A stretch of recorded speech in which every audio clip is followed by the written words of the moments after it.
Bienvenue encore une fois Bandeko dans notre magazine. Nous voudrons souhaiter à tous nos fidèles internautes, à tous nos abonnés à notre chaîne, des joyeuses fêtes pour que cette fête de la nativité puisse leur apporter beaucoup de bonheur, prospérité, longévité, surtout beaucoup de santé. Nous avons traversé une année difficile, une année où la maladie du Covid-19 s'était invitée dans le quotidien de chacun de nous, ce qui a modifié nos habitudes, ce qui a bouleversé les projets des uns et des autres. Alors, mais Dieu a fait grâce que nous sommes toujours en vie. Nous devons donc le rendre grâce par notre respiration, rendre grâce à Dieu pour ces merveilles qu'il a donc fait pour nous. Donc je souhaite véritablement un joyeux Noël à tous nos abonnés. Vraiment des moments festifs autour de vos familles pour rendre grâce à Dieu, parce que beaucoup qui espéraient voir l'année 2021 ne l'ont pas vu, non pas parce qu'ils n'ont pas voulu voir, mais parce qu'il y a eu une pandémie qui s'était donc invitée dans leur vie et beaucoup ont péri. Beaucoup de nos membres de famille ont perdu les leurs, beaucoup de nos amis autour de nous ont perdu les leurs. Donc nous qui sommes vivants, c'est le moment de rendre grâce à Dieu pour cette grâce, surtout pour la plénitude de sa miséricorde envers donc nos personnes. Donc c'est le moment Bandeko que Jeunesse Congolaise au Travail Magazine, notre chaîne, vous souhaite à chacun et à tous un joyeux Noël. Nous apprenons aussi par la même occasion que le porte-parole du président de la République sera donc à la RTNC ce soir. Nous sommes à l'attente de l'informateur.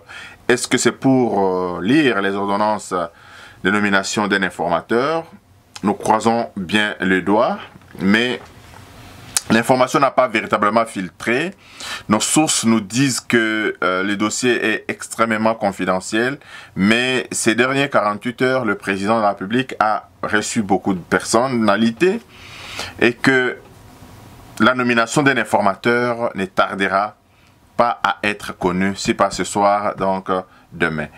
Mais déjà, vous devez savoir que la session extraordinaire de notre Parlement sera convoquée pour le 5 janvier prochain. Les députés reviendront donc au Parlement pour pouvoir discuter, élaguer la question des membres de bureau, la pétition qui traînait encore, qui concernait encore un membre du bureau, de l'ancien bureau de Mabunda.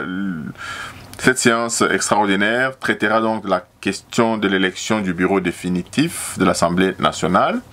Et éventuellement, au cours donc de cette session extraordinaire, il est aussi question d'une motion du Premier ministre Ilunga Ilukamba.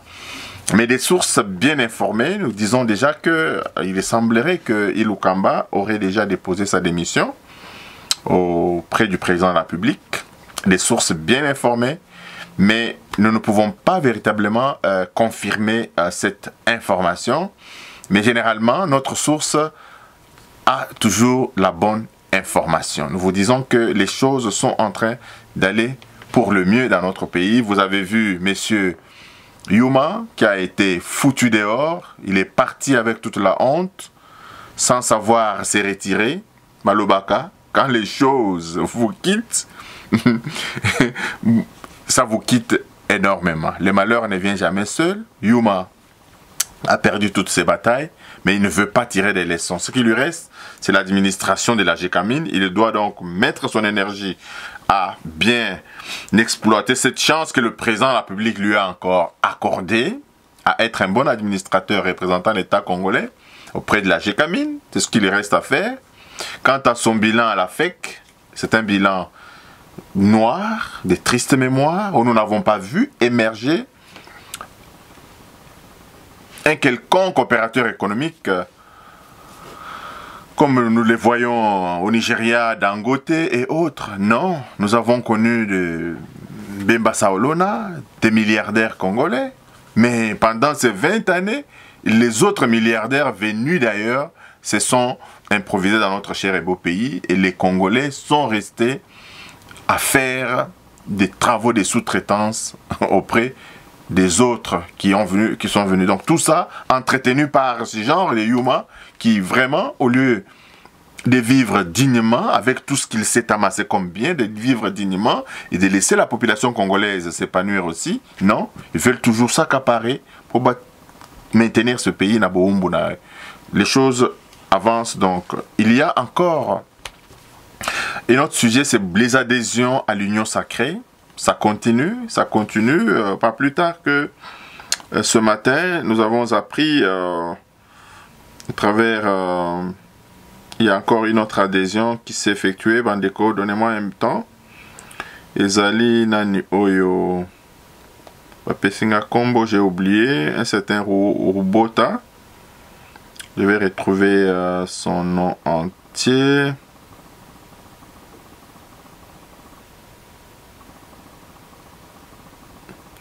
Les informations ne sont pas très bonnes dans notre pays. Les pays voisins sont très agités. Font des incursions de temps en temps dans notre pays pour pouvoir déstabiliser. Kabila a détruit complètement notre pays. C'est une situation voulue, entretenue pour que ce pays ne soit pas comme un État, avec le contrôle de son territoire, etc. C'est une situation véritablement voulue par M. Kabila. Alors, je vais vous donner le nom de messieurs qui viennent d'adhérer donc à l'Union sacrée.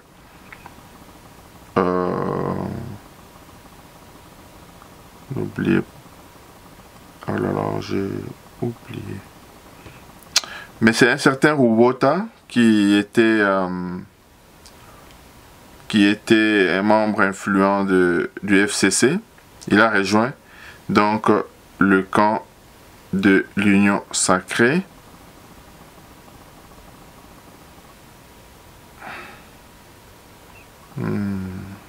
Je vais vous donner. Je continue à attendre, Bandeko, tous ceux qui avaient défié le président de la République pour adhérer au combat du président de la République. Ils attendaient que le président se débarrasse de Kabila.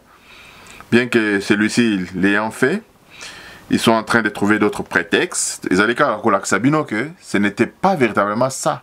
Ils ont donc la haine dans leur cœur. Président Félix Antoine Tshisekedi Azamouana Mboka, il travaille pour le pays, il a démontré son amour pour le pays.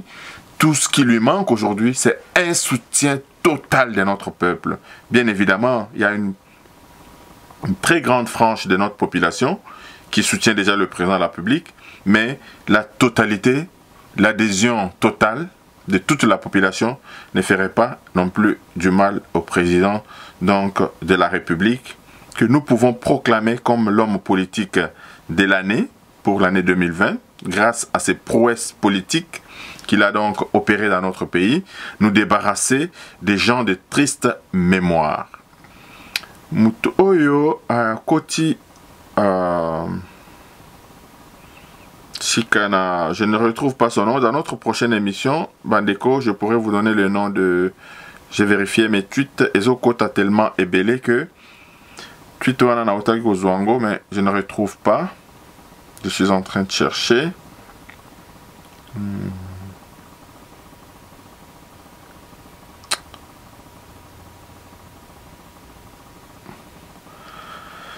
Oui, les informations, nous sommes connectés à plusieurs sites d'information. Alors, nous en avons les gens, nous en excusons. Nous nous en excusons vraiment. On aurait dû vous donner le nom du dernier adhérent du FCC à l'Union sacrée. Il ne s'agit pas de Aubin Minaku. Il semblerait, nous avons vu une photo dans les réseaux où Aubin Minaku avait été reçu par le président de la République. Nous n'avons pas pu authentifier cette photo-là, raison pour laquelle nous ne vous en parlons pas.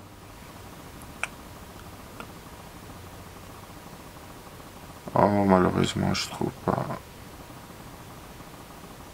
Non. Voilà, au cours de notre prochaine édition, je vous donnerai donc le nom de nouvel adhérent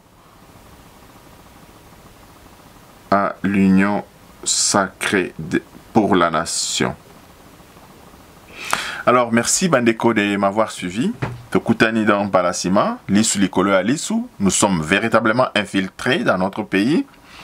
Il faudra que la vigilance citoyenne s'exerce pour aider nos services de renseignement, de sécurité, de mettre la main sur ces inciviques, ces gens malhonnêtes qui sont munis des moyens de transmission, de beaucoup d'argent et qui veulent. Et nous avons même appris que après cette première épisode que Bakomi Bafou, Balongwe Bafou, Bakomi Bawewa, ils ont des motos neuves, ils circulent dans la ville de Kinshasa et ils sont armés, ils ne connaissent pas les destinations, que tous ceux qui démasquent ce genre d'individus puissent donc informer les services de sécurité, les services de police les plus proches de leur résidence, afin que ces gens soient véritablement traqués jusque dans leur dernier retranchement. Plus jamais, rien ne sera comme avant. Le Congo et Kozalasu sont à la merci des vats en guerre, et Kozalasu à la merci des les gens venus d'ailleurs. Ils ont eu leur temps, ils ont suffisamment pillé le pays, et je pense que les choses vont mieux marcher dans notre cher et beau pays. Bye bye.